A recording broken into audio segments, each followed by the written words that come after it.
Hi, welcome everybody. We are back. The Drop Poster Podcast is back, and I brought a banger. A man I have been after since the first days of this podcast, which was like over 4 years ago now. And finally, we had the timing right to make this happen. And I mean, if you've read the caption, you already know who it is. So let's welcome Krzysztof Dorotsky. How you doing, buddy? I'm doing good. How are you, mate? I can't. Thank you for having me. Of course, my pleasure. I mean, as I just said in the announcement, it has been a while coming, and we finally made it happen that you are on the show. Your brother has been for his Lord of the Rings piece, but he will be as a full interview soon as well. So people, keep your eyes peeled. Very great content coming. And yeah, let's start this off. I mean, you told me just before you had you had an early day, and we want to get you in your well deserved off after work. And yeah, this is the last thing. So I don't know if you seen a lot of interviews so far, but one of the first things I always do is like a little speed round. So I give you a word and or some short question, and you answer right away what comes into your head. Okay. Okay, I'll try my best. Alrighty. We're gonna start off easy. What's your favorite color? Blue. Boom, there we go. Do you have a favorite author? But you mean like a writer? Yeah. Favorite author? Maybe Kafka? Okay, yeah, that's like always a good choice. Kafka. Can't go wrong with that. What's your favorite Avenger? I'm not too much into Marvel, universe. Hulk, I guess. Okay. Oh no, sorry, it's Spider-Man. Spider-Man. Definitely. There you go. Okay. Do you have a favorite director? I would probably go with Nolan right now. Yes. Oppenheimer. Any thoughts so far? By the way, that's not a question, but yeah. Okay. Well, honest opinion, and I was disappointed. I was expecting much more from that movie, and I know that critics are over the moon with the movie, but let's pause this here for a second, and we come back to that because I want to hear more about it because I have also some opinions, and okay, sure, we can talk. Yeah.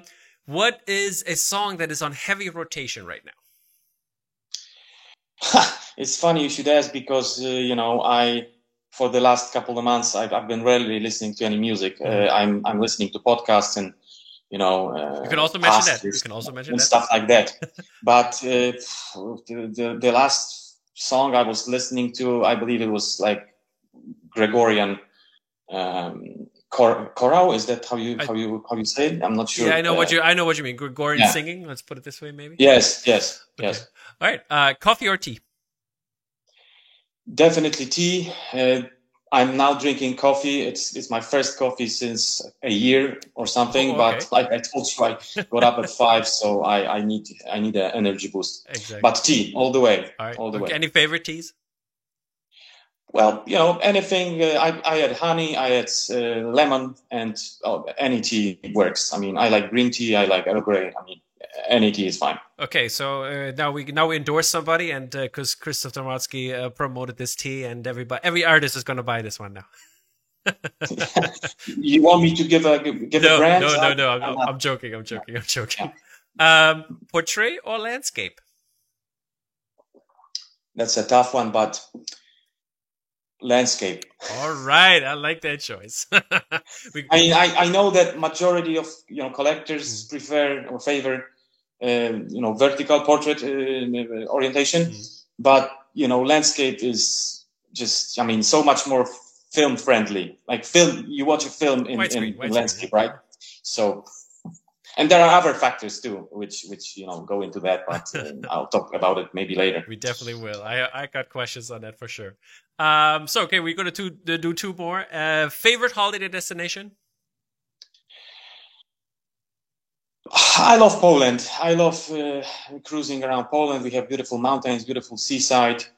But every now and then, when you really want the good weather to be guaranteed, it's good to go abroad.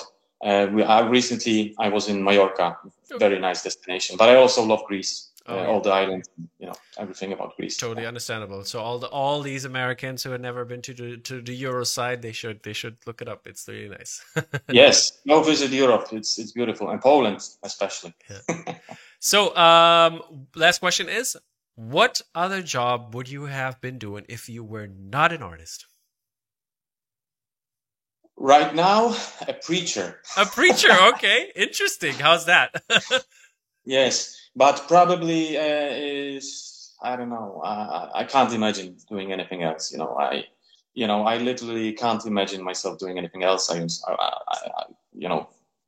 God has given me the talent, so I never wanted it to go to waste, and I'm doing what I love. So that's just it. Awesome. Okay, you made it. This was the speed round, and now let's get deeper in those things that we just basically touched. And I wanted to start out with where are you coming from? Basically, from an artist's perspective. Like, where did you start out? University? Did you learn this by trade? Was it like people got into this by just learning by doing, basically? But where does your art journey begin?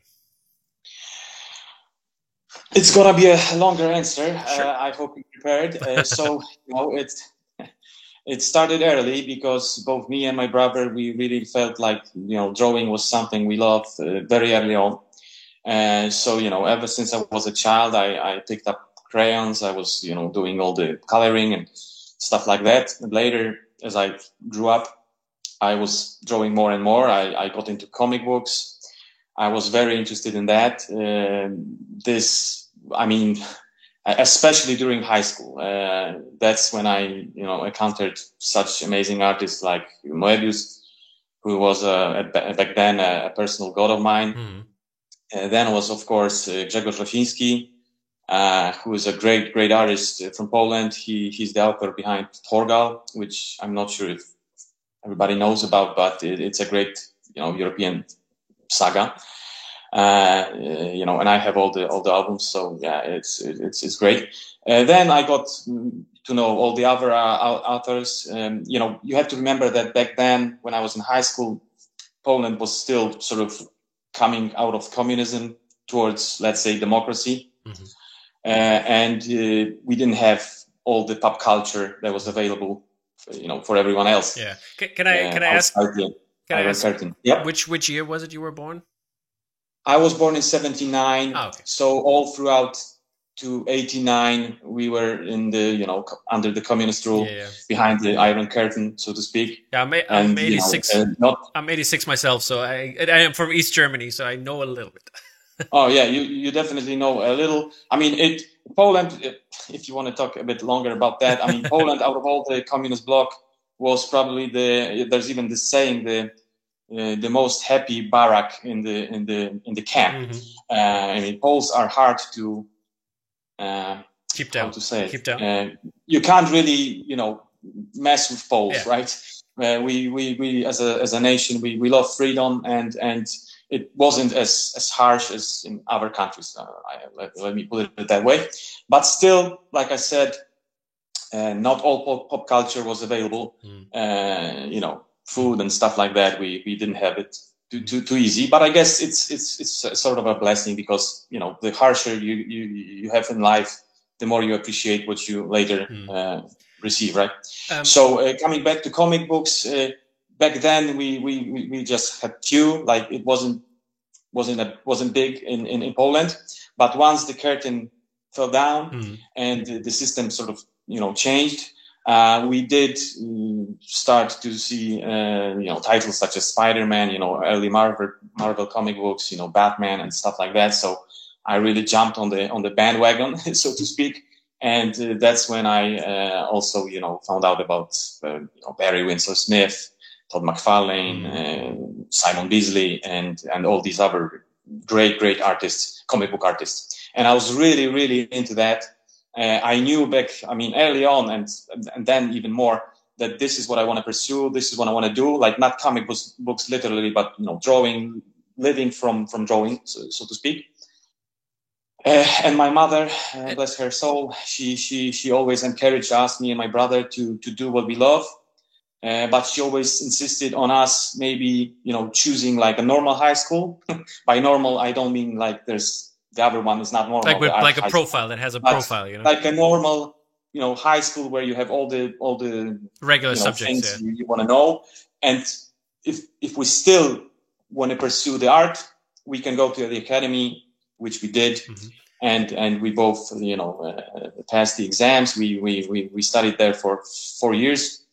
And that's where I really had an opportunity to find out about great artists, masters, and enhance my drawing skills. We were doing etching, so these old school graphic techniques. Yeah, can I jump in real quick? Etching and lithography and stuff like that. I mean, we also had a class of serigraphy, which is silk screen printing, right?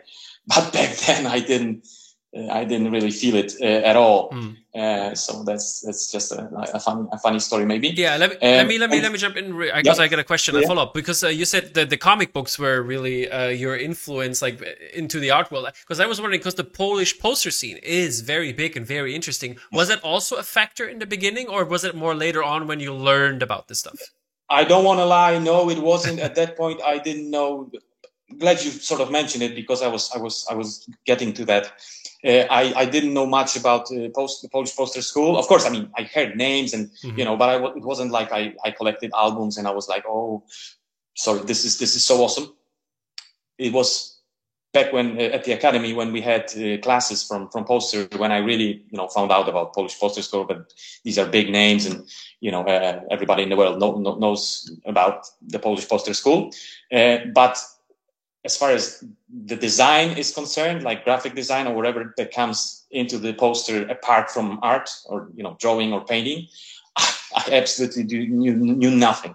A funny story I can tell you that when I was preparing for diploma, so final year, I was drawing large scale drawings, all that stuff. Yeah, I'm pulling that up, by the way. Yeah. You can pull it up. Yeah, sure. I mean, there were plenty of those. Each such drawing has at least 2 meters in height.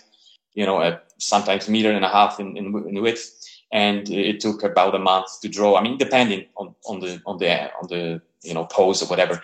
But I had these massive drawings. I generally plastered the whole huge wall in the gallery, and the poster for the diploma, which everyone who's trying to pass this exam. Is obligated to do. I created it in Word, if you know what I'm saying. In Word? Did you say Word? For designing this let's call it poster. It was like A4 format, so small. I mean, my drawing in the middle and Times New Roman. So I basically knew nothing about typography. I barely knew anything about layout and stuff like that. So everything that I just mentioned came later, right after I finished the academy. I was like, filled with ideas. And I mean, as you may, on people who see the images right now, as you may see, back then I was more into rather dark themes. I was very much influenced by, pessimistic, nihilistic authors, such as Emil Cioran or Friedrich Nietzsche. Now I'm a bit ashamed of this, stance, but back then I was young, I was, foolish, I guess. So I was very much influenced by them, and I was creating dark, stuff. A lot on human condition. I bet you can use that now on a couple different ideas, like Last of Us for something, because like that. Well, definitely, I'm sure that every experience in everyone's life, right, affects us along the way, right? So even if I'm beyond that, how you say, period. Yeah, beyond that period of these creations, I'm sure that some of the aesthetics are still present in some way or the other.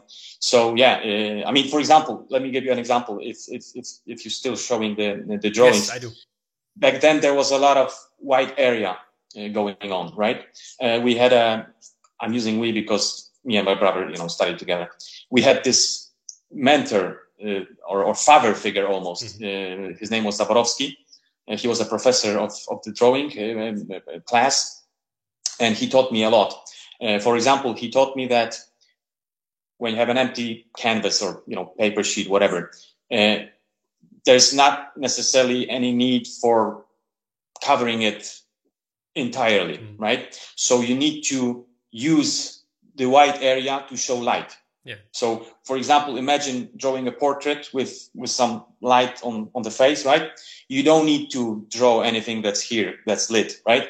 Because the human eye, the viewer's eye, is capable of answering what's missing, right? I mean, that was one of the great advices he gave me. I can also tell you another funny story since I sort of go back to academy for a second here. The auto portrait that I did, that's probably there. I only show it to tell you this story because I painted myself, sitting on a chair next to this large wooden desk that I was hanging papers on and drawing these large, human figures. And I painted it. I was pretty happy. It didn't take me long, whatever. I don't want you to even judge the painting quality. But the first thing that my professor told me when he saw it, and I decided not to change it, even though what he said was 100% correct, was that, why didn't you make the pencil touch the edge? Right? And I left it as it was, even though making the pencil touch the edge of the painting would make it so much better, because you not only have a painting within a painting, but you're sort of drawing the border of the reality that you just painted. I mean, all these contexts come to play. And I just shared it for you and others to see That's how really nice, how such small sort of thing can add to or would add, because I didn't do it, but on purpose, but would add to the whole thing. So this type of thinking is something I try to apply in my work. Like the more I can add of context, of hidden meanings and stuff like that, the better. But I guess we'll talk about it more maybe later on. So right after finishing academy and doing this funny poster in Word, I of course I passed everything, and I started looking for a job, and I found it at the advertising agency. So it was, from this sort of, I'm going to be an artist, wearing scarves and smoking long cigarettes. And drinking wine. I got down to reality. I fell, in a capitalistic sort of frenzy. And I was working on packages and stuff like that. Very early on, I knew it wasn't for me. At some point, I even encouraged my brother to also join a different agency, which he did. And we sort of simultaneously decided, like, nah, man, this is not working. It's not working. Although I appreciate this, and I only mention it, that's the reason why I mention it. I appreciate this 1 year period because I've encountered a great graphic designer, a really talented guy. His name is Richard Bienert. He was my art director. And even though he wasn't exactly very, very open about the designer secrets, I was able to see how he works, to sort of mimic some of the things he was doing. And I really got interested. I really got hooked up into typography books, layouts, grid systems and stuff like that. And then it took me another few years in another agency. I was sort of a creative director, / art director, however you want to call it. I had a team of people, working beside me. We were doing websites, identity, stuff like that. But it taught me a lot. So after all these years, I don't even remember how many was it, like 5 maybe in general. I established my own company, and I started doing illustrations. And here we are. And basically we're almost here because I'm doing illustrations for around like 20 years. And first 5 years or so, I was doing sport illustrations, like magazine covers. Yeah, I'm pulling up logo types, and brand identities, and stuff like that. I'm pulling up the and first later on, posters I here by was you, like, by the way. Let's do posters. Yeah, So I'm pulling up the first posters by you. If I don't know if you were talking about these as the first ones that you did with the magazine covers, or if it's actually the first posters. Yes, these are the first posters. I haven't shared any older images with you. If you want, you can always look it up on my Behance profile, or of course, or my archive section on my website, where there's some Nike illustrations and LeBron James and stuff like that. But you're doing a poster podcast sort of, so I focus mainly on those. So first posters, I mean, I'm not really sure these are exactly the first ones I did, but one of them, Dirty Dozen was definitely like this funny little collab with my lovely brother Gabs. I think he came up with the idea to, I want to do a Dirty Dozen poster or something. And then I was like, hey, maybe, and I even think, I'm not sure, it was a long time ago, but I think I visited him and I saw that he has done like half of the face. And I was like, hey, dude, maybe just don't draw anymore. Give me the rest. I'll draw the rest, right? And maybe it wasn't so, but I believe that was the case. And we ended up doing, like I said, his half, my half. Then he made the coloring. He was angry with me because my colors were so very loose. I've done them very, very quickly, and he like really made them very precise, and it was great. Then I believe one of us added the fire, which I'm not sure who was it, and I was definitely responsible for photography, whatever. Anyway. You, me, like ping pong. We did this collab. It was very rewarding. We shared it online. People liked it, so it was great. And I don't believe that was the reason for Mondo reaching out to me, or at least I'm pretty sure that wasn't the reason. But at some point, quite some time ago, Mondo did reach out to me and asked for They Live, which was the second, poster, and first one I did like officially for Mondo. Again, I have a great sentiment for this poster, but right now looking at it, I'm like, dude, what did you do? How can you spend like a week on something, right? I mean, right now I spend at least 4 weeks on a poster, if not more, usually more. So, it's almost unbearable to see that sort of simplification and the quality. But, we have to be honest about ourselves. And that was what I did. I'm really happy with typography. They were very open to me doing crazy typography.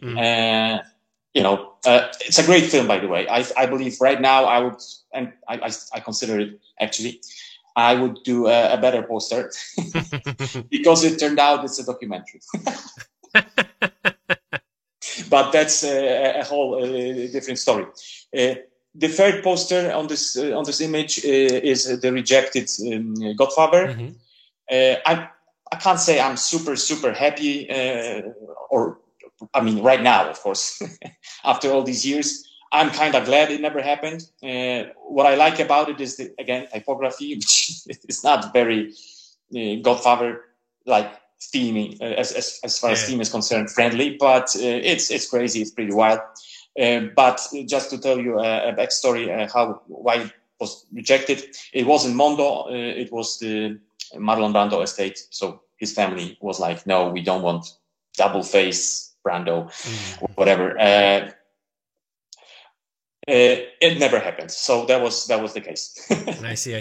Yes. And then it came up to, because this is this kind of style is like really, when it comes to your images that you've produced lately, they are more of a lot of landscapes in there, as we talked about earlier, and you have this grid and the typography worked into it, and you have your first poster that you mentioned here that was Leon, the professional. That has kind of this, or goes into the direction that we know from you now. When was this change, and why did you make this change? Thank you for this question, because Leon the Professional is I would consider a milestone for me. I had some experiences with Mondo. It's always exchanging emails, change this, change that. We can't have Marlon Brando, whatever. I don't want to, like sound unfriendly towards galleries, but I felt like limited. Dude, I just want to, create something that nobody's gonna be, changing or modifying. How to do this? How should I approach this? The very first private commission that I did was No Country for Old Men, which I haven't shared with you. You can maybe show it, later, whatever. It wasn't exactly a dream commission, even though the person I was doing it with is a great pal, and I'm doing lots and lots of other posters with him right now, and it has never been as bad, let's say, as it was the first time. Yeah. Right now, it's very smooth, and he's a great guy. But No Country for Old Men was a painful painful story to tell. Let me just quickly tell you that I started out with a landscape composition that everybody absolutely hated. I read through the comments on portals for alternative movie posters, and people were literally killing me with comments, and it really hurt. Understandable. So I ended up redoing entirely from scratch this poster. This time I made it a portrait orientation, and I sort of listened to the almost art direction of the guy I was doing it with, just to make people in the group happy, just to sort of like eat this and let's be done with it, right? Mm-hmm. In a way, of course, like with everything I do, I put my heart into it. I was doing my best, but the context now. It wasn't like too dreamy. And then came another guy. His name was Joshua. Sorry, is Joshua. And he approached me in regards to Leon, and he gave me total creative freedom. So what I usually do, I sit down, I create doodles, I do sketches and stuff, and it was some sort of epiphany, I guess, that I decided to go with large letters, Leon. Short title. The Professional is not that important. Leon is the name. So I created these bold letters. Back then I already knew Illustrator, so I was really I was having fun with that, and I incorporated various images from the movie into the letters, and I generally noticed that I think all of them look good. What now? And I was like, isn't that I think it's something I might want to pursue later on, and with this poster definitely, because it's a combination of what I love doing. I love typography, especially custom typography, where I can play around with shapes and stuff. I don't really mind being legible all that much, although I think Leon is pretty legible. Mm-hmm. And incorporating imagery into the letters was really clicked with me. Of course, I decided not to end up using just one screen grab or whatever, one scene. So I implemented quite a few of these. I think Joshua even had some feedback, like, can we make one more scene where he's walking through the street or whatever? And I did all that. I put a lot of work into the details. Back then I was drawing almost 1-to-1 scale. So the details is almost too much. Mm-hmm. But I'm really happy with this poster.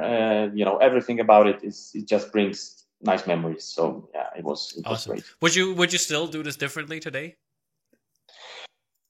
Funny you should ask, because I even have a folder on my desktop. It's called Leon 2. Ah, there we go. which has a slightly modified font, just the font. Okay. Because I would probably do the N letter a little differently. But I showed it to my brother a long time ago, because I came up with the idea like 2 years ago, maybe, or 3, and I showed it to Gabs, and he was like, "Dude, don't even think about it. Don't ever, redo it." So I'm not gonna redo it. But the N is a little different. Fair enough to know. Yeah. So all these people in that commission, the N would be different.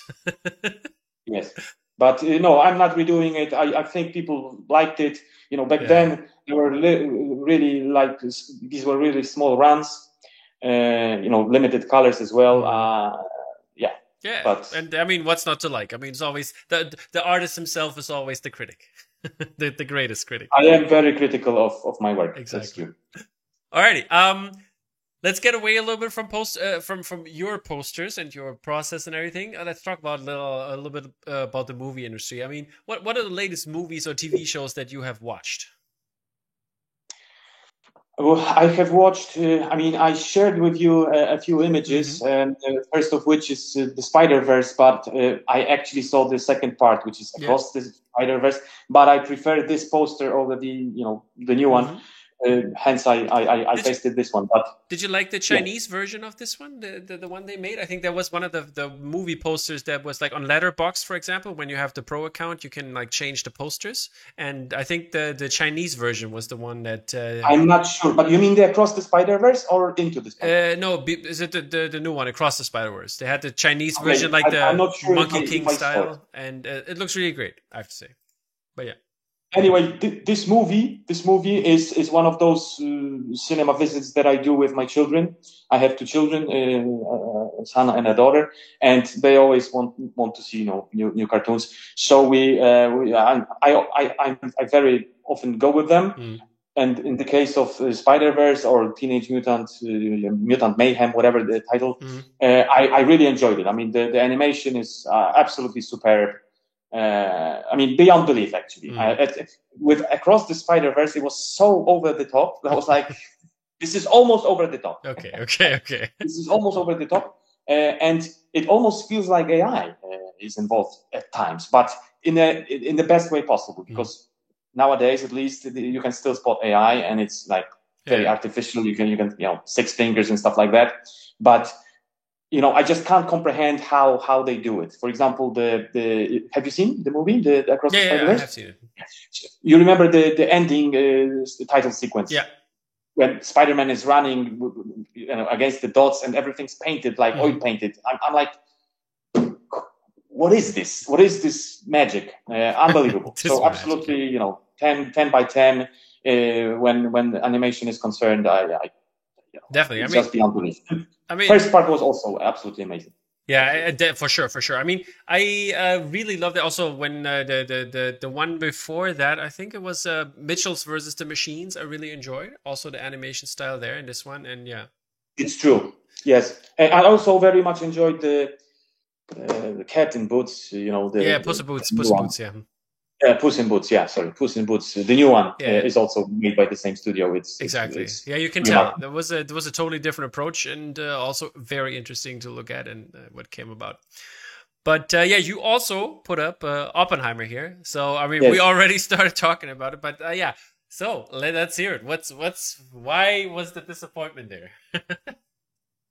I mean, Nolan is a master. There's no doubt about it, right? He's a super craftsman. He basically can do all the stuff himself. He only has to limit himself to like 3 or 4 things with each title, because there are some legal issues involved or whatever.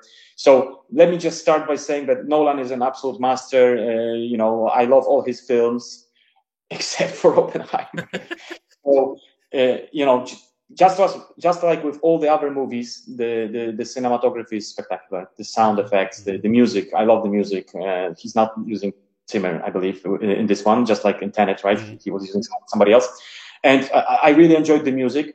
I mean, the acting is top notch. You can see that everyone, just like you see on these little shorts from the movie plan, that everybody's excited to work with Nolan. So I can only imagine what's it like.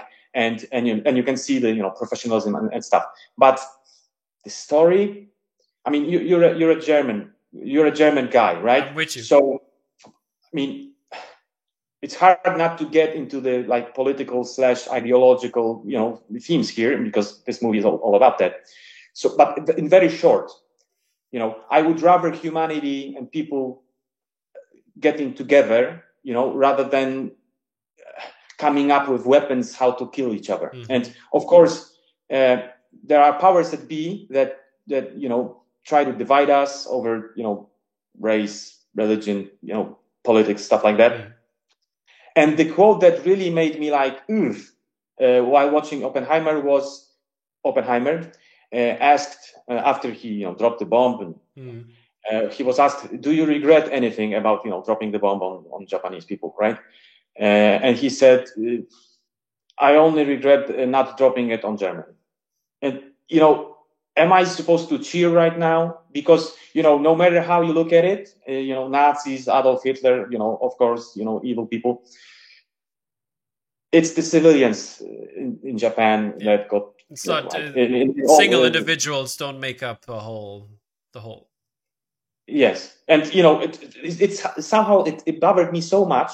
Then you had Oppenheimer, leaving his kids with somebody else because they were screaming. I have kids. It's the part of parenting. I mean, it just didn't. This movie just didn't click with me. Yeah. The final thing I'm gonna say is that in the end, I was looking at my wife because I take my wife to cinema every now and then. I'm like, Nolan, we have to see it. She was really a little overwhelmed with Tenet, but I was like, honey, you have to see Oppenheimer with me. Let's see it. And she was bored to death, right? Oh. Just like me, basically. At some point in cinema, I was almost ready to leave, which I never do. I never did leave. I haven't left this time as well. But as the credits roll, I turned to my wife and said, we had Inception, we had these great movies, Batman, whatever. And this movie tells a story about two Jews having a beef. Mm-hmm. One wants to become a congressman or whatever, some politician, and the other, created a bomb that killed, lots of people. Yeah. This is also my problem with the movie. I had the story was at times I was like, oh, really? That's what we have to see, and that's what we have to go through. And it's like, and I think the choice of doing a biography or like a biopic is the wrong one, because as you said, and I mentioned also to others before, I love the way it looks. I love the sound. I mean, the technical marvel that he has done. That we don't have to talk about that. But the problem is the content. The content is just not good. He should stick to stories where he can imagine, where he can do stuff with it. And something new, original, and not something. That's why even if you don't like Tenet. But I still got to applaud him that he tried to make a very complex movie look so good and make it in some way interesting. But I wasn't interested in Oppenheimer. I know. Like I don't need to know about Oppenheimer as a person. I know what he did. I know what happened, and that doesn't change anything for me. I agree with you. When I was reviewing this movie to my brother, for example, yeah. I told him that the trailer is so much better than the whole movie. Like the little squeaks from the radiation, the numbers, the layout. Oh my God. It got me excited enough to see it in the cinema. Mm. But overall, I agree with you in regards to Tenet. I mean, Tenet was a bit too much for many people. Probably we Europeans that watch movies with subtitles, we didn't have that one thing that a lot of Americans were bugging about, which is the sound, the design. I read through the movie. It was very complicated. I don't believe I still comprehend what's going on after 3 views, but still it's this Nolan-esque James Bond movie. Mm-hmm. I mean, I believe that Nolan is a bit similar, like Stanley Kubrick, sort of wants to create a film from each genre at some point. I'm expecting. I mean, he already made a war movie, a superhero movie, some action movie, whatever. I can't wait for the comedy then. I read somewhere that one of his favorite comedies is this. I don't remember the title, but I was shocked to hear it. So it's a movie that Nolan likes and watches every time he sees it. But whatever. Sorry, I forgot the title. I'm not going to mention. But I'm not sure if Stanley Kubrick did a comedy, right? Mm-hmm. But a bit. I mean, I know that Nolan admires Stanley Kubrick, right? Yeah. And Stanley did have this path of creating, costume movie, all these type of genres. I just googled, by the way. Each one he made it. I just googled Nolan's favorite comedy is Talladega Nights. Yes, is that about the racing? Exactly, with Will Ferrell and. I never watched it. It's funny. It's right? funny. It's really funny. But I heard Nolan quoting this movie, and I know the quote. I saw it somewhere. Okay. Some short clip or whatever. I mean, if you don't come first, you're last or something. Yeah. I know which one. Yeah. Yes, yes. But yeah, I mean that's a great movie. So I'm excited. But so Tenet, let me just quickly Yeah, say sorry. that I have a plan to do Tenet. I have a plan to do like all posters by Nolan at some point, but not Oppenheimer. Okay. Not Oppenheimer. Not gonna happen. Would you do because like I said in the beginning that sadly the only poster that I own of yours is the Nolan poster, but will there be in the future maybe an updated version? No, no, no. I don't plan on doing updates. I mean, there are exceptions from this rule, let's say, but no, this wouldn't make sense to me to Not even to if you add do like movies 10 more movies and we have like I don't know unless, of course, or volume 2. 10 movies from now you would have him look the other way or front or whatever, and other movies. Absolutely, that's a possibility. Okay. Although first thing that's going to happen most probably is going to be Paul Thomas Anderson in the same manner Okay, cool. at some point. Nice. Sounds very good. Alrighty, let's talk about some films that you are really looking forward to watch.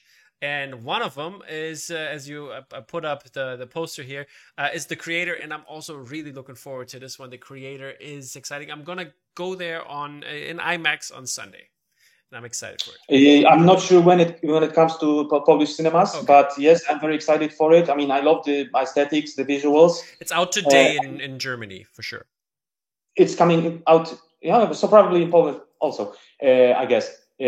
Just before this interview, I had like 10 minutes, so I visited a website with movie reviews, and I saw reviews of this film, and I expect exactly what I read, which is not necessarily the plot, but the visuals are stunning, I hear. So, and you could see it in the trailer. So that's Gareth Edwards. I mean, even the trailers, it feels like some parts of what he did in Star Wars, like the beginning in Rogue One, in the beginning with the field and everything. I think that kind of feeling comes here again in The Creator already. And Gareth Edwards knows how to shoot stuff, so I take my hat off to him.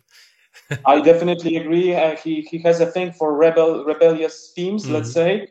Rogue One is absolutely one of the best new Star Wars movies, like, in my opinion, the best one of 10 years or so. I'm not counting Mandalorian because it's not a film. So, and I heard that this The Creator movie is, of course, also about rebels, but it has some like Vietnam War aesthetic as well. So I'm very excited to see it. Yes, same. I will let you know on Sunday how it was. Thank you. Please do reach out and let me know. All right. So we have talked about the movies you've seen and what you must spend there. You got some favorite movies, and I mean, I think a lot of people have these kind of movies, except the one in the middle. So I'm really excited to hear about The Passion of Christ, because that's a crazy choice. And where is a Passion of Christ poster? Because people will want that. That's nice to hear. Okay, let me start by telling you maybe a story. It's impossible to name one or single or three best movies, because you would have to have each category, and then potentially you could name one, more preferably three at least, right? There's just too many movies to limit yourself, right? Yeah. So when you asked me this question in advance, I was struggling to find. I always pick Star Wars. I mean, Blade Runner. Come on, most of the movies that I made the posters for would be on this list for me, like The Thing, for example, or Alien. Alien, I think I named here, and Blade Runner, of course. Apocalypse Now is probably the best war movie, if not the best movie ever made for me, because it's not only a war movie. It's an adaptation of a book. I mean, transgressed, that's a word. Like, changed. The book is changed. Yeah. The book, adapted. By the way, is by Polish guy. I mean, he's known for being American, but he's actually Polish. Whatever, Joseph Conrad. And it's a great movie. Like, absolutely, the story behind it, the storms, the chaos, everything. I mean, Marlon Brando, the snail. Razor, oh my God, just absolutely amazing. And let me note that I very much prefer the let's say original version over the theatrical one. the Redux is a bit too long for me. So the theatrical one. It doesn't add, a bit like Oppenheimer, if I'm, I can even say. I mean, some of the scenes that are added in the Redux, just I don't get why they are there. I mean, there was no use. And Passion of Christ, right? Mm-hmm. A little bit of a context here. These last 3 years were difficult for everybody. I can only guess. I mean, they were difficult for me. My both parents died, and the pandemics, or COVID and all that stuff. It got me closer to God, and it made me realize how important this movie was for me when I first saw it.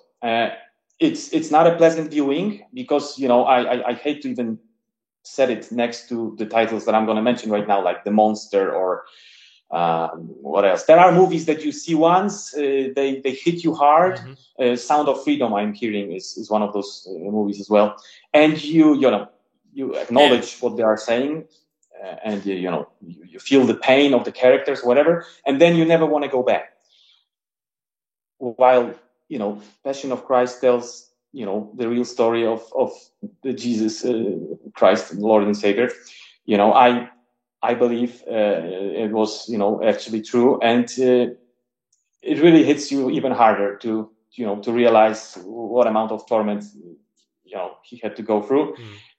And you can't really tell from reading the Bible. They don't tell you how painful it was. I mean, all the cruel ways the Romans used to make somebody really feel. Yeah, the writer did not flesh it out. And well. You have to mention that when you talk about movies, having the balls that Mel Gibson had not convince, because he wasn't able to convince any studio to release it, right? So to have the balls to push it himself, release it. And then there was a backlash back then. I'm not sure if you know, right? Yeah, I know. There were many people expecting it to start some riots or some anti-Semitism, stuff like that, and it did exactly the opposite. It had some instances of murderers, like real people who murder people, right?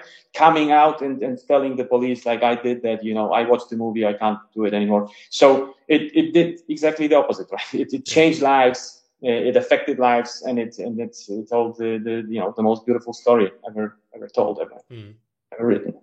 That's it.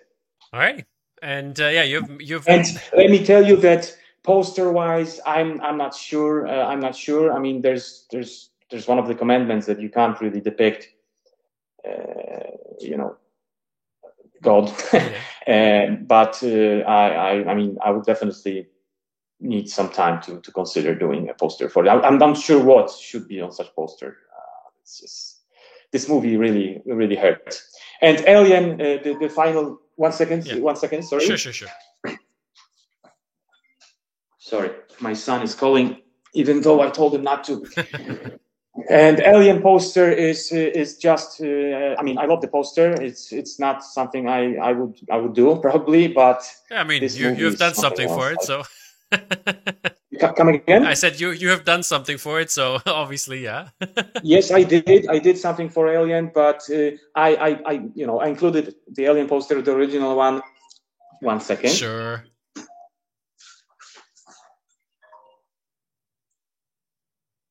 Sorry, really sorry about that. Yeah, you want to text them maybe, or did you tell them? I'm pretty sure my wife my lovely wife haven't told him that I'm having an interview, so don't worry. Okay. So we can pick up from here or whatever. You can maybe cut it or whatever. Sure. So. But yeah, so your Alien poster. Come again? Your Alien poster. Yes. So my Alien poster. Are you showing it? Yes. This is something that has been so long in the works. Not my fault, not the commissioner's fault, but unfortunately the printer's sort of fault. But he's one of the best printers out there. So however much time he needs, let him have it. I heard 3 days ago, I believe, that the 4th final version is printed as well. We are awaiting photos of it, but the 3 other ones that I share are printed. But far away from here, far away from here Yeah. At this point. But I'm expecting to receive them. I can't wait. It was a concept I created long time ago. It was like a photo mock-up of this, xenomorph, creating the number 8, because in Polish the title was Alien, the 8th passenger of Nostromo, which I'm not sure why in Poland they add these things, but they did. They do it in German as well. I know, and in Europe in general, sometimes the titles are so funny. I have a great story about Spanish translations. Oh my God, you wouldn't believe. But anyways, yeah, and hence the number 8. What was the story? Let me remind myself.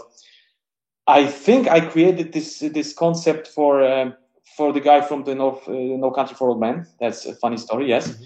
And the companion piece for Aliens, which he hated. He said too many xenomorphs already, so no thank you. And I was like, okay, maybe some other time. And some other guy reached out to me a few years later. Hey, let's do it. And there was an idea to make 4 versions. I sat down. I was working 2 weeks on the vectors, 4 different versions. Mm-hmm. Don't ask me why. Japanese version, Giger version. The Giger version has a skull. I'm really happy with them. I can't wait to see them printed. And from what I have seen, the printer guy made it really awesome. That's awesome to hear. That's very good. Yeah, I mean, I think I was on a wait list for the group at some point, but didn't get in. I should have quite a few APs once we get there from each version. I can't promise, yeah, of course. But just remind me, and I'll see what I can do. Of course, one is plenty, to be honest. Because I have also a flat file. Do you have 300 out of these 2? Yeah, I think I have a affinity for when it comes to Japanese titles and Asian titles. I think that's why I would go for that. Noted. Duly noted. Thank you, sir. Appreciate it. Okay. Next up, I wanted to talk about do you have any old poster artists or posters that you're really liking right now that are not your own? Yes, I have plenty. Let's hear some. Yes, this creative field is a fantastic thing. There are amazing artists out there, and just like naming the best title, you can't really name the best artist. But out of the very many that come to mind, and I might name the ones I shared with you, and a few others in a second. Let me start with Noriyoshi Orai. That guy I didn't know much about not so long ago. I believe I first saw his poster on Instagram. And there's this page with exotic posters, I think it's called. They share rare posters in Japanese, mostly in Asian languages. And oh my God, the painting skill, the Godzilla posters, Mad Max, what was it, Star Wars. Absolutely amazing. I'm not sharing it because I would wish to achieve this type of quality. Firstly, I wouldn't be able, I guess. Secondly, it's not 100% my cup of tea. But I just love the colors, the expressive nature of these artists. And he doesn't have a bad one, that guy. So he has passed. Unfortunately, but amazing artist. Then, but yeah, people. Yeah. So yeah, I just want to shout out. This is also all for the people, because our viewers out there, they also get to know other artists and things like that. So yeah, people check out Noriyoshi and check out his prior work, because I think you will be delighted by the ones you see already. But he might even have your favorite film. So check that out as well. Sorry to interrupt. He has a whole series for Godzilla movies. Godzilla fighting all these different creatures. Mm-hmm. Every single one is absolutely mesmerizing, and with typography, wild. I always say that Asian people, Japanese people have it easy, and I'm using these. But what I mean is, I always said it in when I was collaborating with our people, that when a Japanese guy has to design a milk box, right? All he needs to do is take a white cardboard and write milk in black, because the Japanese letters are already done. It looks good. It just looks good. Of course, if you add like this little, maybe tiny little thing like letters or whatever, you'll have even better design. And in Poland we have these letters that don't necessarily look good, like L or whatever, the L with this line. It's a struggle. So anyway, the second poster artist that I have to mention here is one of the greatest of all time. The one and only. Come on, you can say it. My twin brother Gabs, whose 3 posters I randomly picked, but you could easily go to his website, iamgabs.com, and just be overwhelmed with the amount of Yeah, or just look in the back here. Oops, no, this way. Yes, there's this magnificent Blade Runner behind you. Yes, although I wouldn't name this one his best. Although you can't. I really like this one. I have to say. Yes, but it's great. I mean, you have a black and white sort of aesthetic behind you, so it really suits the background. But I think his Prometheus is one of his best. I mean, it's one of those posters that are better than the film. Although I like the film, I generally really admire Ridley Scott.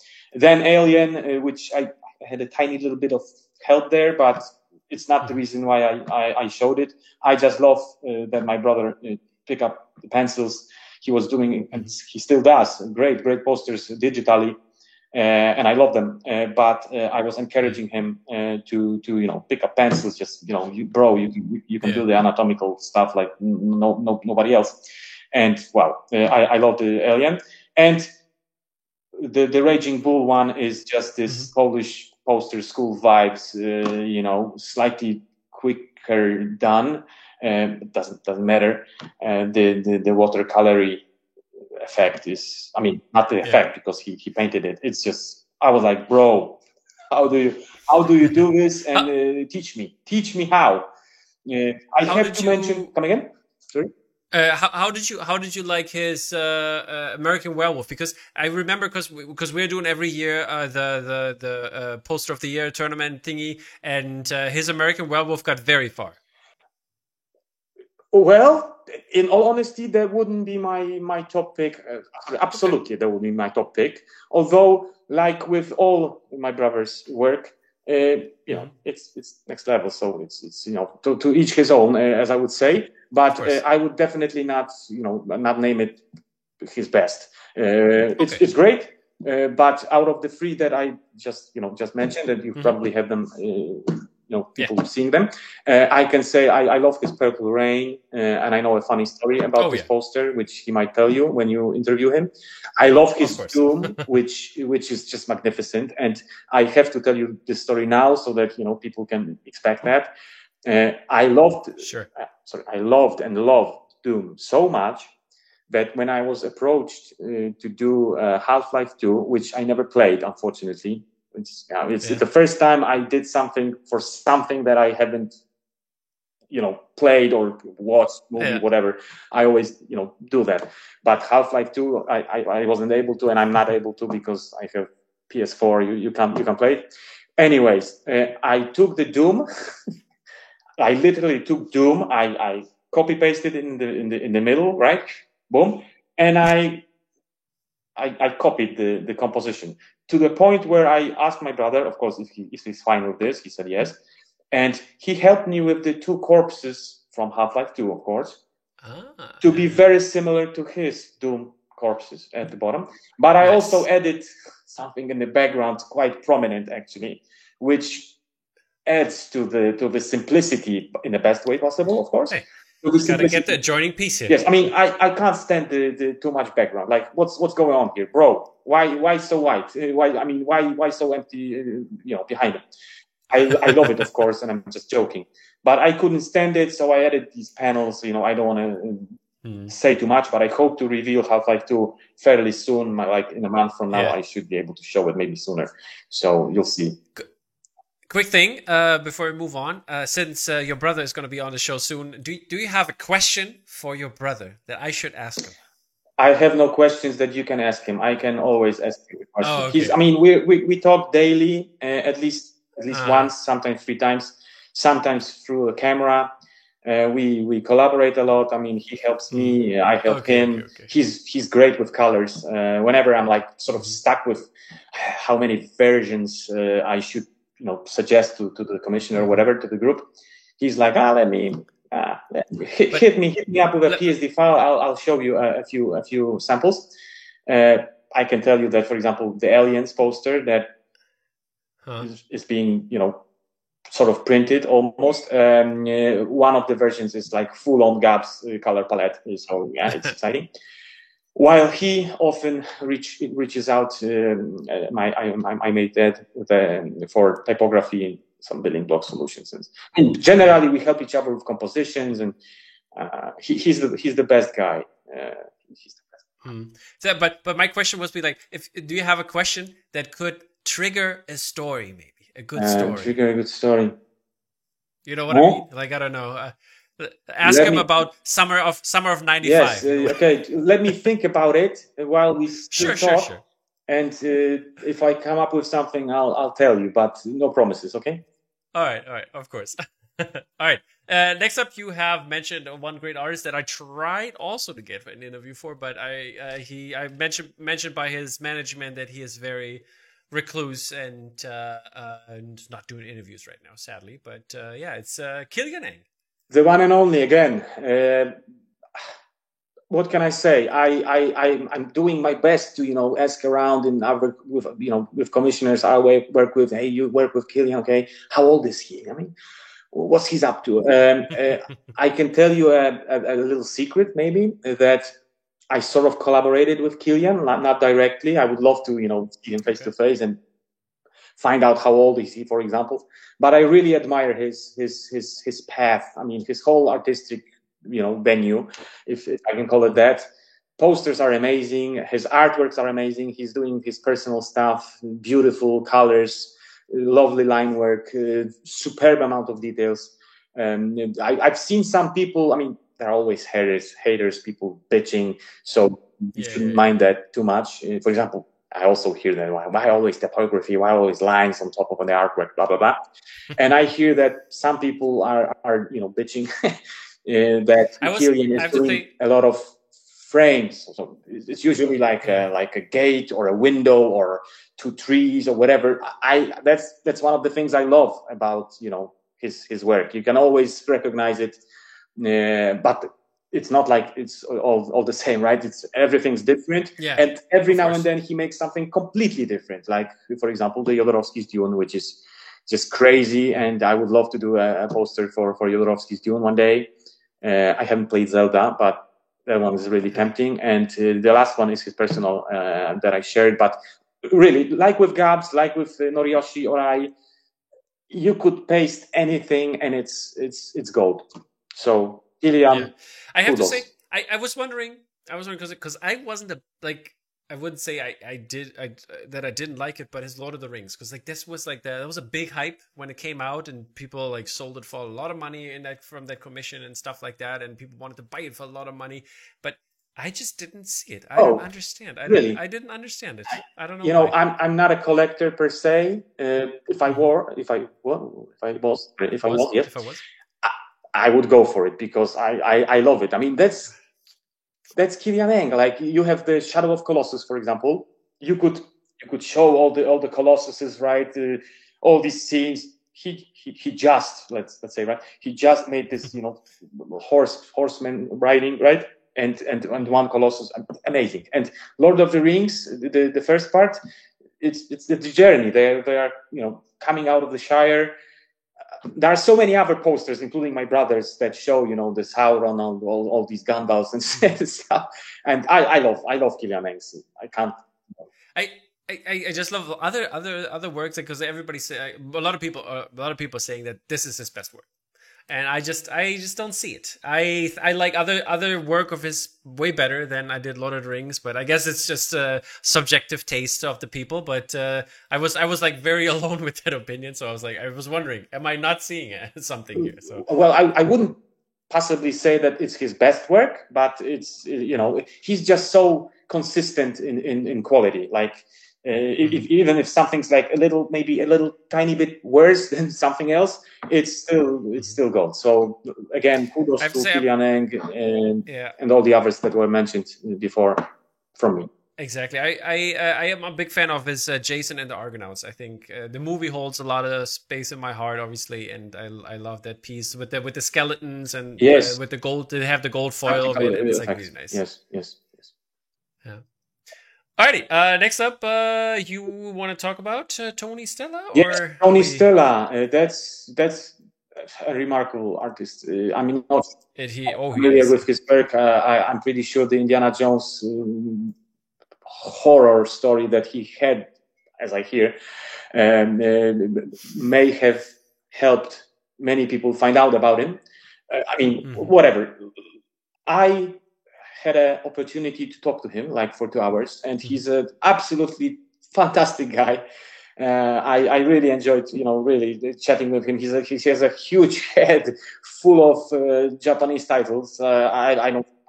I wouldn't even come close to his knowledge about them, and you can see it on his website, of course, that he loves the Asian cinema. Yes. And 1 second about the quality, and just being a painter, because I studied painting. My brother also studied painting.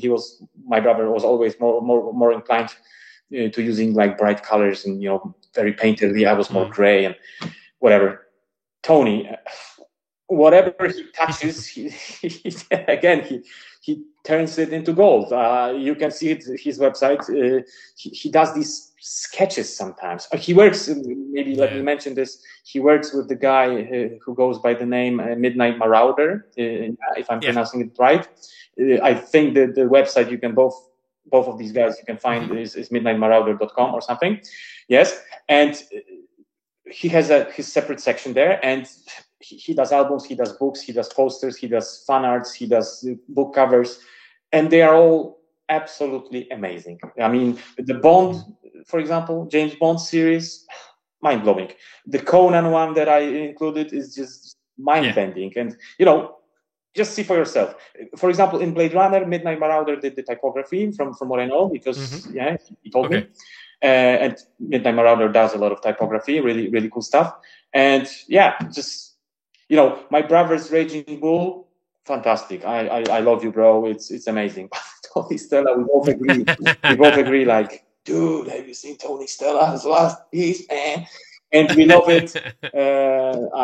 He's a great artist. I love him too. Amazing artist. Indeed, but you also have some honorable mentions, so I just pull these up real quick here, so we can talk about these. And what is this, Horkey? Yes, Horkey? The first one is Aaron Horkey. It's just randomly from Google. I mean, everything from Aaron Horkey is amazing. I believe he is an absolute champion. I mean, all these artists that I named, are great, but yes. Craftsmanship is something sort of slightly, how you say it. One thing is being a master, the other is also being a craftsman, right? And the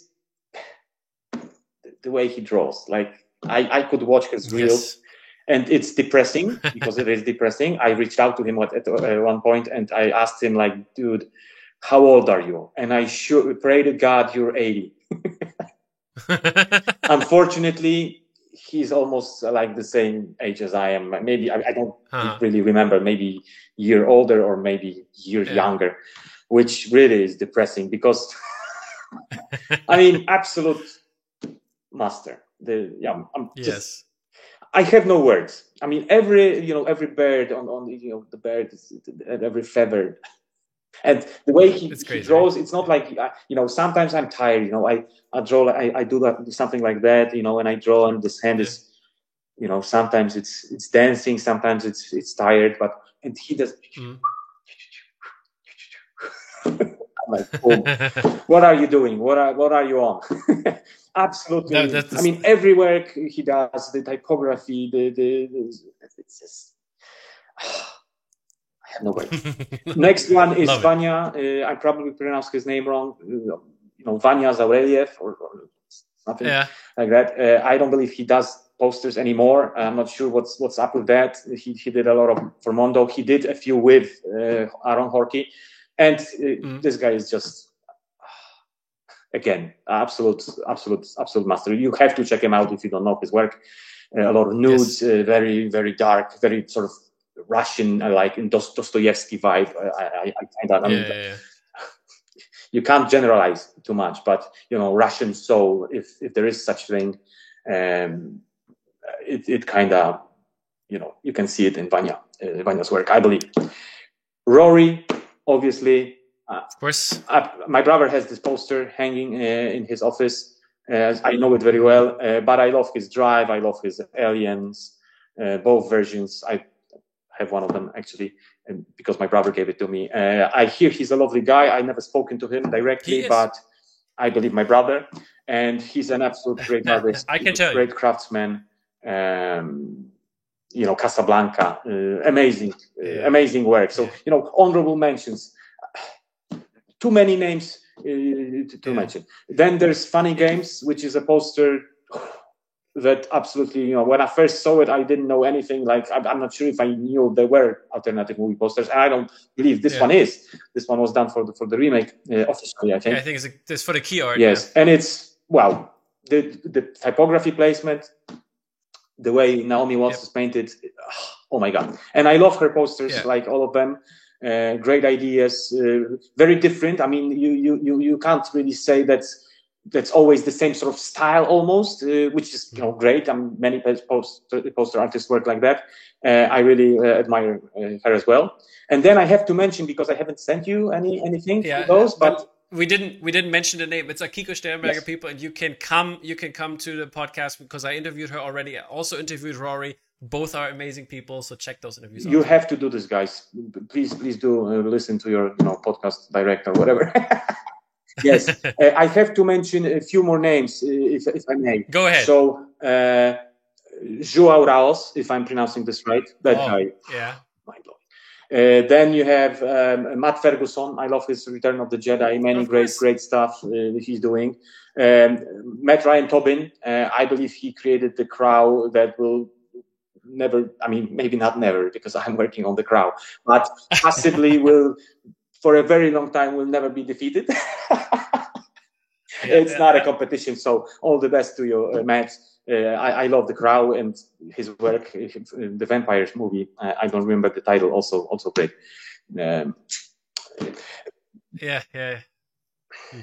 It's you know what I mean, I've also read.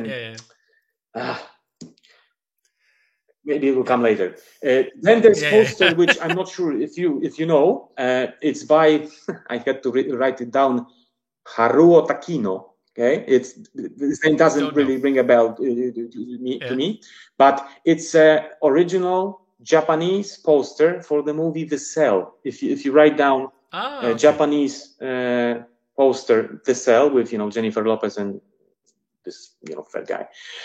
You see a painting. D'Onofrio. And this painting is Vincent D'Onofrio. Amazing. Yeah. This one. Disturbing and beyond fucking cool. So I would definitely call this particular poster, one of the best I've seen. Absolutely. Then I can also mention Woodson and his Kubrick Space Odyssey, with the black block and then the leopard. Sorry, cheetah, I think you say in English. Yeah, cheetah. I think. Yeah, it's an awesome poster. Then Zero's Phantom Menace. I really appreciate Zero's style, but for the Star Wars prequels, he knocked it out of the park. The Oprah, great job. Sort of vibes, the Japanese gold solution. And I think the worst episode, as far as movie is concerned, in my opinion, from the prequels, is the best poster. But all of them are great. I love the consistency, and yet each is very, very different. Amazing. Yeah, I could go on and on. I have to, maybe one more. Tyler Stout's Mad Max Fury Road. Also, I like it. I've seen some people complaining too much Tyler Stout in the Tyler Stout. I don't agree. Hey. I love it. I mean, it's not my style, of course, but let's go, Tyler. More. Let's go. Give us more portraits in your magnificent style. Slightly simplified, slightly a bit grotesque in a good way. I really like it. It's one of the best recent of his, in my opinion. And I, of course, really admire his Star Wars and all these other posters that people so much love. Yeah. Alrighty. Since we talked a lot about other people now, I want to come back to you. Let's talk about your work, and you can also mention, because you've gave me some milestones of yours and some things that are in your collection and your recent frame ups at home or in the studio. But if you want to mention it. I'll pull it up. But I rather want to talk about the process, because this interests me and this interests a lot of people out there. How do you get from zero to an all-time great poster? Thank you so much. Yes, we can skip the stuff that you mentioned. Maybe you can show it later. I had some milestones along the way. I believe I try to progress. It's a mountain we all climb, as I used to say. Maybe small digression. I saw a documentary on a Japanese master sushi chef, 90 something years old. He received a Michelin star. Right? Come again? Dreams of Yes, Sushi. exactly. Is that the one? And he received a Michelin star, one of the first in Japan for having a sushi restaurant in a tunnel or something. And when asked, "Do you think you're a master sushi now that you're 90 fucking years old and you received a star or a few stars?" And he's like, "No, I'm still climbing this mountain." And I love this approach. So, anyways. Milestones, the process. So the way I work is constantly. I start out with sketches, and these happen in my mind most often than not. I do doodles. Sometimes I, maybe not wake up in the night and, scribble. But, sometimes in the morning, sometimes I work on something else. Music comes by and I'm like, well, maybe this. I have few, how you say, aces up my sleeve, or I'm not sure if you can say that. Tricks. Anyway, and I have few solutions, go-to solutions, or maybe that's a better phrase. I have a few go-to solutions that I usually try first. Like, for example, is the title short? The one. Not many movies have a very short title like Leon, right? Blade Runner is not at all short, but this is also an option to have 2 columns, right? And some letter solutions. So this is one approach, right? Then, of course, I always watch a movie. There were very few exceptions, and mostly with films that I've seen more than like 20 times, right? Like Predator, for example, which, I grew up watching as a kid. But I always try to rewatch, to collect screen grabs. And at that point, I really, start diving into the conceptual phase of the poster. My brother always laughs a little from this, that 90% of my posters start with vectors. For example, the reason why I got up at 5 today, and it's not normal for me. I normally sleep until 6:50 or something. I got up at 5 because I couldn't sleep from like 4:30. I woke up. I couldn't sleep because I'm in the middle of a concepting phase of the vectors. That's exactly what I'm saying right now. And it's so overwhelming for my head to go to sleep, and I have to move this, that, too many panels, whatever, that I can't sleep. Very Tetris. Yes. Very Tetris. So, and when I have the vectors, what do I mean by vectors? Okay, so vectors can be Blade Runner typography without any imagery in it. It can be like a grid solution, some sort of lines, with circles or whatever, a cross in the middle, whatever, with diagonal lines more very often, because diagonal composition is key. And when I have those, it's so much easier for me to watch a movie and see, okay, this will probably look good here, this go there, something heavy at the bottom, something light at the top. I often think in terms of light, dark, good, evil, depending on when you watch a movie, right? And then there are contexts, which is also important for me. For example, Rogue One. I was doing Rogue One fairly recently, and during the craziness going on around in the world, so I was all about not non-compliant and rebel, and I was like, let's do it, man. Rebel, man. And all these things, numbers, trivia. I when I watched the movie, I also enter the IMDb database, website. Yeah. And I read as much as I can about, curious things. For example, Inception, which is a great movie. I recently read a few very interesting notes, like on the numbers that are, associated with this movie. They're like MC Escher, the graphics that they were using, all the visual challenges in graphics that Nolan was inspired by, and all these things come into play when I concept. Okay, so this was like a general maybe description. I hope it's not too crazy for you. But once these vectors, once this composition, once this idea is in my mind, maybe I could give you a good example with Akira, which I believe I shared. Yeah, I believe I shared with you. So when I had an idea for Akira, which is horizontal, which has Akira, Akira written, right? Barely visible, I know. The pill is in the middle, the pill that you sort of have to take to grasp the wackiness of this poster. Then you have two, pages of a comic book, because Akira is based on a graphic novel, which, by the way, is beyond words amazing. Yeah. And then, you have the explosion with Akira. You have the explosion, which creates these diagonal lines that help me, to make everything more immersive. And then, of course, these would be the vectors, maybe without the billing block, or credit block that I usually do at a later stage. I sometimes only hint it, like I want a lot of going on, or not that much going on, but crazy. And that's when I watch the movie, I do screen grabs, and this here, this here, this here, this here, this here. Sounds simple, might even be pretty simple, because I believe, and it kind of works with, I hope, with my work and with design in general, that once you have something designed, for example, bold typography, something small, something very tiny on the left. And when it looks good in black and white, it looks good. On yellow, it looks white on blue, white on green, red on whatever. It's just the blocks work. When they work, it doesn't really matter all that much what will be inside them. Of course, it matters for people who want posters, not typography. But in my view, half of the work is done once this sort of design aspect to the poster that I'm doing is done.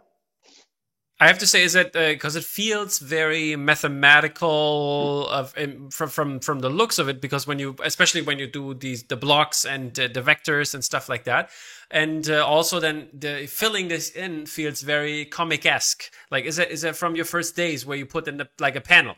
Absolutely, exactly what you just said. I mean, first part mathematical. Last 5 years, especially last 3 years, I really got into, numbers, numerology, gematria, even 369, wherever I can. Like from the brush size to the font size, through the square size of whatever letter, or to many columns, rows, all these things. If only I can, it's 3, 6, or 9, or the multiplication of those three numbers. The comic book aspect that you said, that's exactly me trying to tell the world, I'm not maybe ready yet, but one day you will see a comic book or graphic novel, more likely, awesome. from moi. And this is just temporary, the posters. I'm kidding. I love telling stories through posters. I used to. I gave that answer at one of the interviews in the past. Usually a poster is not supposed to tell too much about the movie, right? It's supposed to advertise the movie, like, oh, I want to see it, the creator. I think I'm going to see it because I like the visual. I'm not sure what the story is about, but I'm going. And that's the case with majority of the posters, and that's great because that is the use of them. Sorry. But alternative movie posters give a little small door for people like me to not necessarily follow this general direction in regards to posters, because there are many artists that do great posters like that. It's absolutely fine. While I don't mind spoiling the even the movie ending if you know it to people, because I expect fans to buy this poster because of the fact that they saw the movie multiple times. That's right. That's how it started for me personally. Obviously, alternative movie posters come in at most of the time at like when the movie is already out, when people have seen it, and when people appreciate the movie for what the movie is. And an artist putting like when you compare like an alternative movie poster to the original one, obviously the original one cannot tell anything everything, because it needs to market the movie and it has to depict different things. And that's why I love when the story comes in. Like Matt Ferguson's pieces, for example, when he did silhouettes, like with the different droids or ships for the original Star Wars story. Like on the first one, he had R2-D2, and like they had in his little body pieces, you could see scenes from the movie. And I think like these little ideas and storytelling devices are so great. And this is what I love about posters, because it depicts my favorite scenes. And I also love it. I mean, it's about the combination of sort of the comic book solution where I can draw in various styles, choosing the scenes I love from the movie that I was asked to do. Win, right? It's absolutely great. And I can also mention that in defense, if anyone would be like, why, that's not exactly what posters are all about, then I'll be asking them this. Have you seen a trailer recently? And I hate it about trailers, some of them, that they absolutely spoil you the whole movie. Like it usually happens with movies such as that I wouldn't even watch in a cinema, like Fast and the Furious 400. Right? One of the most recent Fast and the Furious movies was basically told through the trailer. I mean, there was the middle climax, oh, everybody's losing, but no, I have a brother, so let's go to him, and then Island, and it's like, dude, why do you do that? With posters, of course, these are stills, so you don't have the motion. You don't really know who's killing, unless you saw the movie, of course. Unless you saw the movie, that's why I don't mind it. I don't do it, in all the posters. I don't use this sort of solution, and I try to, of course, avoid like super spoilers. Like I don't even know what example I should give. Like let's say working on Star Wars, I can't imagine of a panel that would tell you that Darth Vader is the father, right? it's a paternity test. You have to have a cloud, but that's. So I'm not sure if this explains it. I sent you quite a few images. Yes, I was showing a couple. Maybe add to what I was saying, that I often think in serieses, if that's a word, like whenever you can have more than one, and you'll be better off. So when you do one poster, always leave a path to make a companion, right? To make a diptych. If there are 3 or more, think about 3. If there are more than 3, think about a series like 5, 7, 9. The more the merrier. That's the case with the Fincher series that you may show now. It's funny.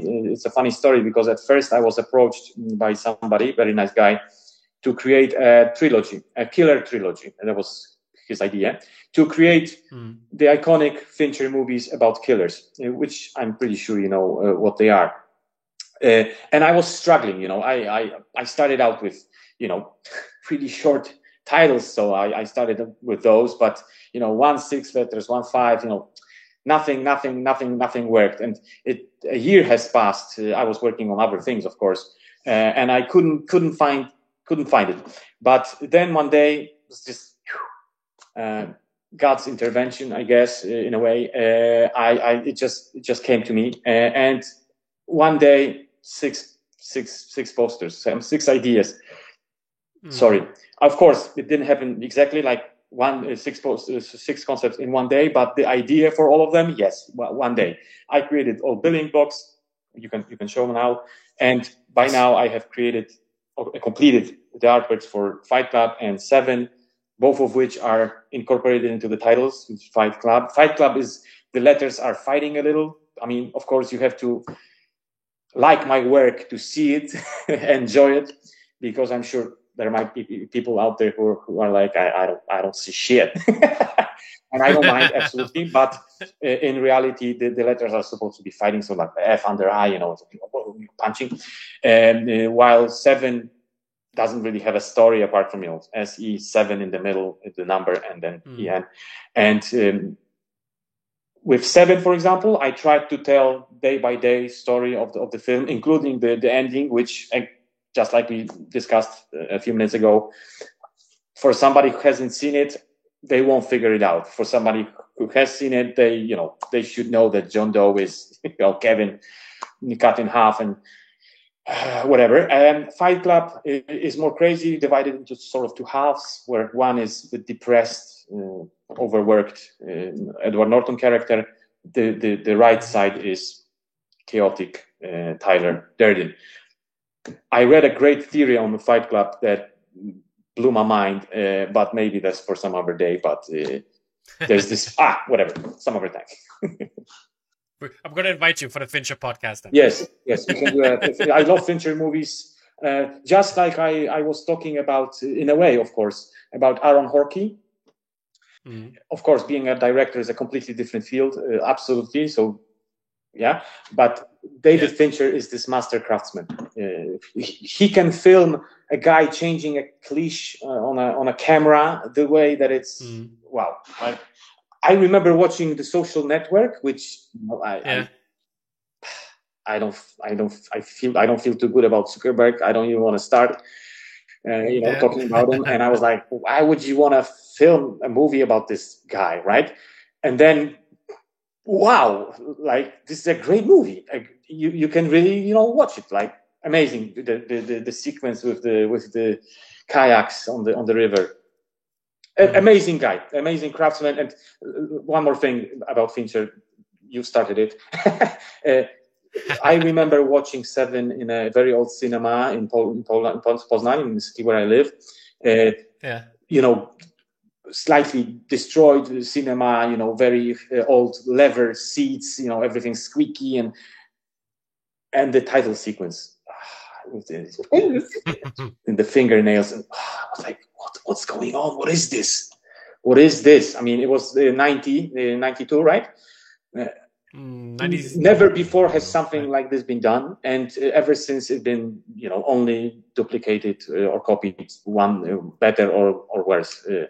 But David Fincher has an absolute perfect taste for details. And Indeed. So I can tell you this, because this might be interesting for the people, because I just posted today on our Instagram that James and I, we're going to do a new format where we will take a look at the posters, key art, and also alternative posters from one single movie every time. So, for example, if we do Seven, we would look at all the Seven posters. Fantastic idea. Go for it. And so this would be something when we were talking about Fincher, we would talk about the movie and then also about the posters and things like that. So that's the plan here. Fantastic idea. Maybe since we are talking about Fincher and my work as well, let me just tell you that as far as the credit block is concerned, I usually love that part of the work, and I do anything I can to make different versions, like an Alien, like I don't mind. But with Fincher series, I was like, no, we have to things we need to know. Let's make it look a bit like evidence when you're in a policeman. Write down everything in typewriter. Everything's in a column. Now check number 1, 2, 3. So everything's sort of the same. The title is always different. There's a different element in the right corner. And let me just tell you guys, if you are excited for the rest of the series, the Zodiac is pretty cool, I think. But the girl with the dragon tattoo is the best. It is? Not only my opinion, my brother's, the guy I'm doing this for as well. And let's leave it for later. But so I can't wait. The plan is to draw every single one in a slightly different style. I mean, I sure hope. I mean, for me, it's great fun to change style every now and then within, of course, my things that I do. And I can even tell you maybe not. Sorry, I will leave this little secret about Zodiac for some other time. But Girl with the Dragon Tattoo should be super exciting, and all of them are. Yeah. Yes. I was wondering because I sometimes ask the people, but I mean the question got repetitive because most of the people work for galleries, and we ask them, hey, what's the turnaround time? But is there a turnaround time for you when it comes to this commission pieces, or are the people so patient they wait on you, or is it all your timetable? How's that? Thank you for this question. I feel very blessed because luckily for me, I do have a line of people wanting to work with me, which is super flattering. And thank you, everyone who's waiting. And yes, I have pretty long time. Waiting time. Sometimes people reach out or have reached out like 2 years ago, and nothing happens for a while. Sometimes such person reminds me on Facebook, like, "Hey, dude, did you forget about me? You were supposed to work on Good Time or something." By the way, great film. And I'm like, "Good Time, you say? Oh, oh, thanks." And sometimes a week later, not with Good Time, but that was the case with with one film I'm working on right now, which includes Robert De Niro, a very famous role. And I was like, oh yeah, maybe I have an idea somewhere, because you could maybe see later. I have a large desk, and one section of the desk these are piles of sketches, doodles, stuff I know. Some are very old, like 1 year, even more. And I'm looking at this, and that was a good idea, but I think I can do it even better. And I draw it, and I'm like, okay, today I'm not gonna draw anymore 7, let's say. I'm calling my wife, honey, can I come back after I'm back from work? I'll spend some time with kids. Can I go back for a night shift? And my lovely wife always says, sure, do your thing. Then I go back, and I can create a concept or at least like this very strong structure for concept in one night. And we're off, and it can happen very, very quickly. And sometimes somebody approaches me and says, like recently with Dune, I mean, not so recently, Dune was almost 2 years ago right now, right? But when Dune came out, I loved it. A person reached out, a very lovely guy, by the way, and hey, let's do Dune. I'm like, yeah, sure, let's do Dune. And I sat down, I did the concept, he loved it, I created it, and it's now printed. I can't wait to share it. It's going to be a blast. It's, by the way, maybe a little digression within the digression, dream within a dream, that Dune, just like Fifth Element, which I'm very excited about, the Fifth Element, are 2 posters that I recently did that sort of start a slightly new approach for me, like a new solution composition-wise, with sort of this additional frame, apart from frame that will eventually, hopefully, appear if somebody. Yeah, just pull the sketch up, by the way. You can. And sketch of Fifth Element, I assume. Yes. Exactly. Yes. Yeah. So for that particular poster, I would really wanted to pay homage to the one and only, the greatest French artist, Jean Giraud, Moebius. He was my personal, I don't want to do blasphemy. So yeah, he was great. I admired him greatly when I was in high school, right? Absolutely. I mean, I knew I will never be close, whatever. But, and I'm not. I know my place, of course. But I really had lots and lots of joy. I printed out. I have them next to me, like large scale, all sorts of drawings by Moebius. And I was like sort of copying him while trying to maintain, my style to some extent. And it was a struggle because it took almost 2 months in general for the poster to be completed. But the results are, I think, pretty nice, and I saw that people seem to have liked it. I can also mention maybe that at some point in time, like a year or so ago, I reached out to a very good friend of mine, Michael. His name is, in English, Michał. And we used to be huge Pearl Jam fans in high school. He was a close friend. Then our sort of paths sort of separated for a while during studies, and later on I started a family. But we were always calling each other, and we're good friends. But now it's really during COVID era we are like back on track, and I reached out to him and asked him to help me with colors, because he was always drawing a little, and he loved the idea. And we started, I think, with Ghost in the Shell. Yes. Okay. And then it was Fifth Element, which it took him 3 weeks to color I call them basic colors, but there's nothing basic about them on one, from one point of view, because it's a tremendous amount of work. He needs to fill each sort of closed area that I drew, which sometimes I don't care. I draw.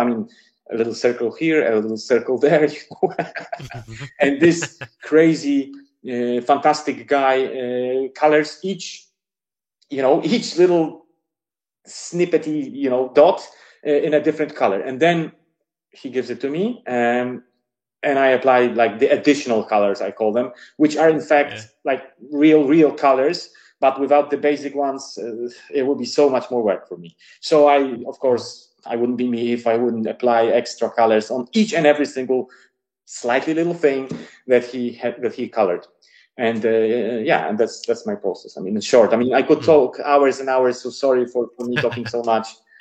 Don't worry, this is why you're here. That's why I invited you. Thank you.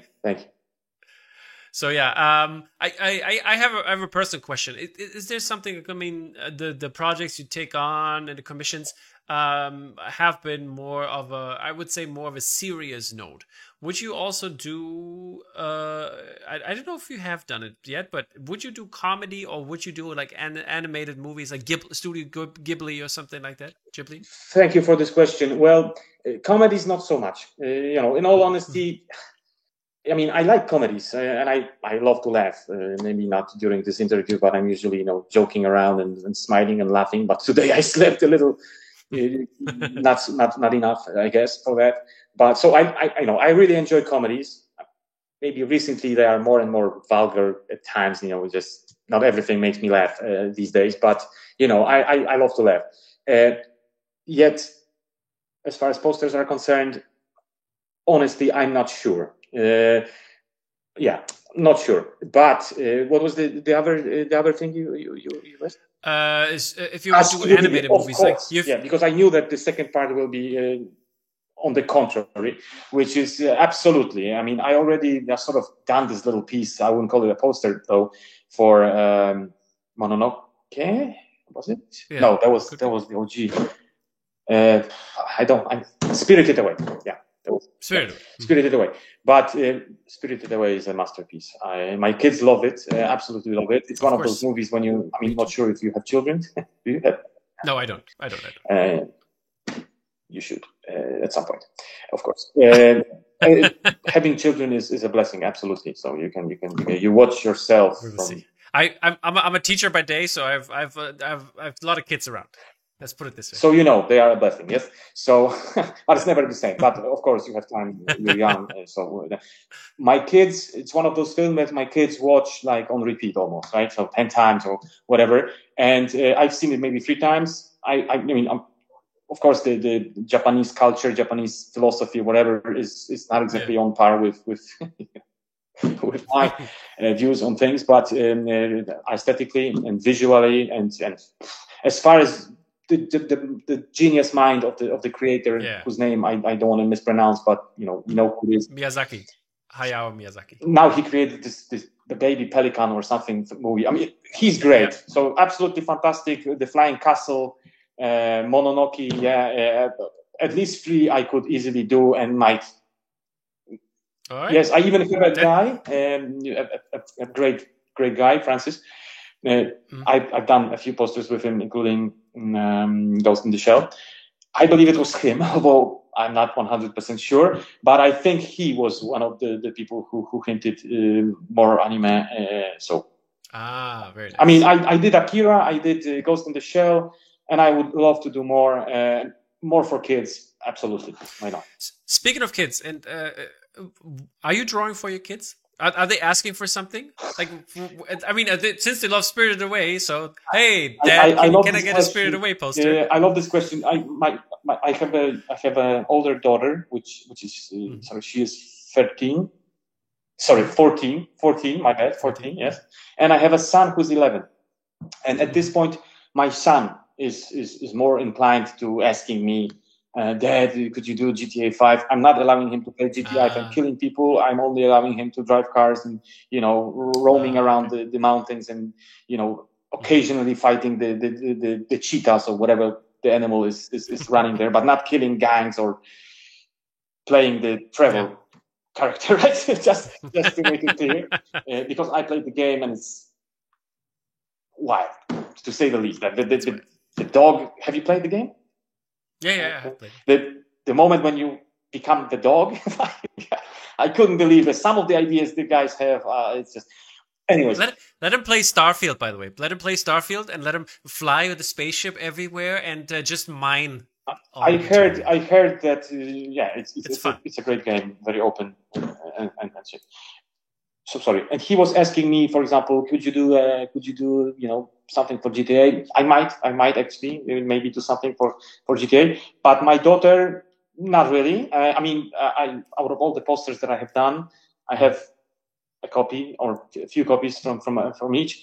And I've recently moved to a new home, and I still haven't got time to frame everything. In fact, I only framed one thing, and I told you what it was. It's this tree, but each of my kids chose a poster they want. Mine, which is surprising. But I can tell you a funny story. Since my daughter is slightly older, she's now in high school. And even in primary school, when she was, whenever she had a poster assignment, let's call it. I mean, not like literally like your dad is a poster artist. Everybody, let's do a poster. No, I wasn't like known or whatever. But when she had an assignment, for example, from biology to do a nice like a sort of poster flyer thingy for info flyer, like an info flyer. Molecule is built or whatever. Who was Einstein? Whatever, she would like me. She would like me think of large bold letters, and within those letters, she would draw, whatever it is. Like, for example, let's geography and different, autumn, winter, spring, seasons. Using crayons and stuff. And it was really lovely to see. And my son is also drawing a lot. I believe he has a real talent. So who knows what's happening. Okay, so you got to put in with the next commission. You're going to put in an OG of your son. Let's see how that goes over. I'm sure people. I mean, every time you say something, I have a anecdote for it. So hey, that's how it goes. That's how a conversation works. At some point, maybe a year ago, my brother often visits. Like I have 3 brothers; they all visit, but Gabs, in particular, often drops by, and he dropped by, and I have this game that I do with kids, sort of game. Like there are lots of things you can do with your kids. Like you can play cards, you can play games, watch a movie. But I had this idea a long time ago, and kids loved it. That everybody has a paper, paper, right? And we divide it into 8 squares, right? And one by one has to come up with something to draw. Not very complicated. We don't want like Tyrannosaurus Rex with all the little details, right? But for example, a dinosaur or a plant or an apple, right? And for example, I say apple, my daughter says bike, my son says tank, whatever, right? And each has to draw it, right? Right? Yeah. And then at the end, we sort of judge who's the best, right? Of course, I try to draw really quickly, and I don't. It's not the point to prove anything. I don't even want to finish this sentence. So, but I hope you get my drift. But the results are lovely. I love the drawings of my daughter. She has a specific style. My son as well, very bold, and he doesn't care. But I really like his style. And one day my brother dropped by. Sorry for this long introduction. And he thought that his drawings were mine. But let me tell you why. And I don't mean this in a bad way, but in a good way. Yeah. When I draw quickly, and my brother always used to say, Gabs, that a grotesque style when you draw funny faces, like naturalistic faces, but for example, Asterix or Smurfs, these are in Polish we call it grotesque. I'm not sure if that's the proper word in English, but I think it's more a caricature style, maybe. I mean, like a cartoony, so maybe cartoony way of drawing. Yeah?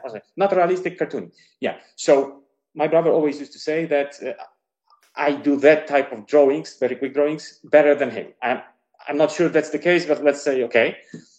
Mm-hmm. So imagine, my happiness and surprise in a good way that he thought that this quick, sketchy, cartoony drawing, he thought it was mine, but it was my son's. And he's really talented. Nice. That's very good to hear. So there's more to come from the family. So that's very good. So let's come to my last question for you, and this is one. I don't know if you've noticed the book we were doing early the year. I released a book called Film on Canvas, and I had 30 people that were on the show and had time to give something in this book, and it's about. It's called the subtitle for Film on Canvas is called "If a Fine Artist Would Make Movie Posters." So the idea was the artist would name a classical or a fine artist that he or she likes, and then they would say which movie poster that person would have nailed. And then these guys simulated the style. So, for example, you can see in the back here. This is by Dolly, The Fly. Right behind me, he did this one, and then we have there behind my head this way.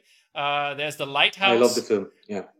Yeah, and then we have Mark Bell up top. He did Hokusai's The Wave. He did Jaws for this one, and then this is the one you can see there in the back. There's the Keith Haring style by James next to Gab's piece for Pulp Fiction. And these are all in a book, and they simulate a style of a fine artist that has never dabbled in movie posters, but they turned it into a movie poster. So that was the idea. So my question for you is then the same. What classical artist or fine artist would you like to see make a movie poster? Well, okay, I will. It's a great idea, a very cool concept, and I will gladly answer this question. But before I do, I just want to be sure my answer will not mean that I would like to do exactly this, because I could. Of course not. I would love to ask you if you would part of if there's a volume 2, if you would want to be part of it. Obviously, at some point. My answer depends on this, because let me just answer. I would definitely love to see Rembrandt van Rijn, if I'm pronouncing this right, or Rembrandt in short. Yeah. I hope everybody knows this master from Baroque. Do the Passion of Christ, because he was a very religious painter, and he made some great paintings, dark light, amazing. So, and I would never even consider myself trying to recreate a 17th century oil painting style, even though I can paint with oils. I did that for years, but still, no, no Rembrandt. The other one that would be really cool to see would be Francis Bacon, more modern painter, deceased, but modern painter, doing anything from Nolan, but Inception in particular, because I'm not sure if you know that in Dark Knight as well as in Inception, a painting by Francis Bacon appears, I won't do a mystery out of this, so I'll just tell you I'm working on Inception concept. That's why I haven't slept. One of the elements I'm sort of including there is very tiny in the bottom, at the bottom, the painting by Bacon, the one that's on the in the movie, and it's a study of a George Dyer portrait. You might not know it, but it's a typical for Bacon portrait, face half finished or whatever. I'm not sure how to describe it. I always admired this style, and I didn't know that about the painting until I read about Inception's curiosity things, trivia, that Bacon painted this study a few years after his lover, whatever, George, died. So he was painting him from memory.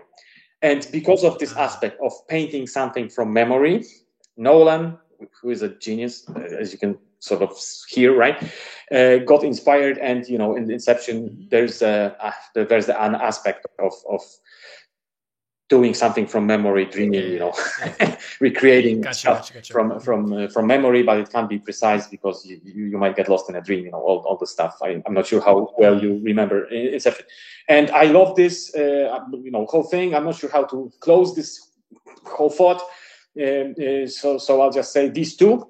Okay, these two come to mind. But if I was to think of me trying to recreate some other style, I would probably go for one of the styles of the artist I mentioned before when you asked me of my favorite artists. So maybe Noriyoshi Orai would be, difficult for sure. Even though I would have to say no to that because I want to see a classical fine artist that has never done a movie poster before. But maybe Egon Schiele. You know Egon Schiele? I think I know the name, he's a very famous Austrian painter. He's considered a painter, but he was also doing these drawings, amazing drawings. Gustav Klimt once said about him that, "Why are you coming to me? You already draw better than me." Even though Klimt was like this master realistic, painter, Egon Schiele was more. Everything was distorted, expressive. It was expressionist painter. And we were very influenced by him, me and my brother, on the first year of academy. So maybe this guy, because I even had drawings like Egon Schiele, like this white paint over the. My brother still uses this solution at times with. So who knows? We have to talk about it. You have to let me think about it. Sure. But there are so many, just like poster artists, movie directors. Come on, I was studying for 5 years. I know so many names. Edward Hopper. Come on. By the way, we had a Francis Bacon piece that didn't make it, sadly, at the end. It was Michael Myers from Halloween. So the Halloween poster in Francis Bacon style of Michael Myers. Well, I'm not sure if whoever the artist was, if he knew. It was your Polish colleague, Rafał Rola. Okay. I hope he knew that. In order to achieve the quality that Francis Bacon has in his painting, you have to paint on the other side of the canvas. You know that? he did it digitally, so I'm not going to knock him. Okay. It was digital. It was all digital. But because Bacon had two things that make him different from quite a few, actually, more than two. Yeah. I love his quote. It's not a direct quote, but he once said that when I'm stuck with a painting, like I'm not sure what it needs to work because it doesn't work, in his opinion, I take a brush and I throw it. I love that. I treat it as a metaphor because you wouldn't do it with a computer or a poster. Yeah. But the idea of letting the how to say coincidence decide that often works with my work. Can I digression again? Sure. Go sometimes I have, I fill out panels. If I have a composition like that, I fill out panels, and I'm stuck with like 2 or 3. I don't know what to do, and I search for images that I collected, and I found, like, say 3 that might work. Maybe maybe this head here, maybe there, and I take it out and I drop it. And sometimes the way it drops is like, well, don't touch it, don't. I guess that would be the equivalent, very very loose. Very loose I get it. Of throwing a brush. Yeah. But also, maybe let me get back to Francis. So he was painting on the other side of the canvas. So when you have a canvas on the wood, I'm not sure what's it called in English. The wooden thing, structure. You cover it with gesso or some other white thing that will help the paint not set too much. So what he would do, he would prepare a painting like this and then turn it around and paint on the other side. So the paint would set more than on the proper sort of side, but not so much because there's still something on the other side. And he always put his paintings behind the glass. That was his thing. All right. Okay, then that answered that question. Then I'll turn it over to you and give you the stage to do shout outs, tell people where they can find you, how to get in touch with you if you want that, obviously. And yeah, if anything you want to say, the stage is yours. Thank you. Thank you for this interview. Thank you, everybody who managed to sit through this. You know, I did my best, considering you know, the amount of sleep I had today. But you know, I really appreciate the questions. You know, the nice talk, and thank you for the opportunity. So my shootout goes to all the artists I named, specifically my, you know, one and only twinning teammates. Also to my lovely wife, who's you know, you haven't asked me, you know, about posters, sending them out, and you know, doing all the stuff and earning money from this in general. But this wouldn't be possible without my wife, who's not only helping me with those posters, you know, plastering the tubes, writing down all the names, you know, chatting with those people who are lovely, by the way. Thank you to all the fans. Yeah, so that's one part of her tremendous job, and the other one is allowing me through taking care of the kids. I mean, not most of the time, because I also try to be there for them, you know, English and stuff like that. But she's at home. You know, like I love her so much. So thank you, honey. I love my kids. I love Jesus. You know, and I love doing what I do. I hope to do it a few more years, and look out for a graphic novel in a few years' time. It's gonna blow you away. Amazing. Krzysztof, thank you so much for coming on the show. It has been a real pleasure talking to you. And I mean, we could have talked for more hours, but you have less sleep, so I'll let you go. And we will talk definitely soon, maybe on the Fincher podcast in the future, and whatever else come up. As I said again, it was a real pleasure, and thank you for answering such with such delight and fun anecdotes these questions that I gave you. Thank you so much again for the opportunity. I maybe should have warned you that I talk a lot. So it's great. Never easy with me. There's no worries. But hey, you know, I just, you know, enjoy talking about this stuff, and I was happy to conversate also about, you know, other stuff, not only my work, and you know, this is cool. So thank you. Good luck with your podcast, and all the best to you and everybody who watches. Thank you. All right, guys, we're out. Bye bye.